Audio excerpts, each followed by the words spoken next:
Alright, you hungry heathens, I'm gonna teach y'all how to make an omelet. First of all, you take your ingredients that you want to put in your eggs and you cut them up in itty bitty pieces. You see, we got bacon, we got peppers, and we got onion. Then, when you start the stove, you want to start the pot and make sure it's hot. You take some water in. When you hear it sizzling, that means it's done. Then, you want to go ahead and get your oil. See, it's like lubricant, but for food. Nothing sticks. Pour just enough in that bitch so it can cook. Now, if you're like me, you let the meat cook in there a little bit longer than you would with the vegetables and whatnot, because it takes longer to cook. Apparently, ain't waste no time cooking, so we're gonna go ahead and add these vegetables. Again, I am shirtless, so this shit hurts so bad, so bad. Now you just let them cook in there for a little bit. If you want the onions to get a little transparent, you let that do that. It's called heat control. You can also turn down that heat and let it cook and soak.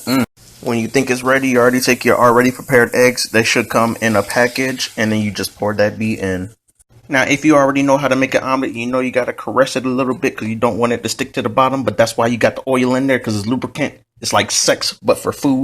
Now, you see how it looks all nice and whatnot, but thanks to the blur, you can't even see it that well. And you also notice how the low heat, because you gotta let it cook. Yeah. Now, before you flip it, you know you gotta go all around town. Shout out to SpongeBob, because you gotta get all the crusties and the edges out of the way before you can flip it. Now, thanks to this $5 pouch, shout out to Walmart. I ain't gonna even flip that well because it's janky.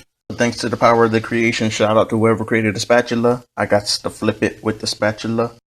Now, right now, this omelet is at a 4-star. If you want to add a 5-star, go ahead and add some cheese on that bit. After that, you say hocus pocus and a plate appears and you go ahead and slide that bitch on. From here, you got yourself a sexy looking omelet. If you already knew how to make an omelet, why is you following me? Shout out to the truth. Now, let me reiterate, this is a 5-star meal. If you want to make it 6-star, just say the magic words, Luther's Edge, and you got yourself some bacon and some juice. We're going to go ahead and try the first bite. Makes me want to stand up and do the 2-step. Shout out to Sierra.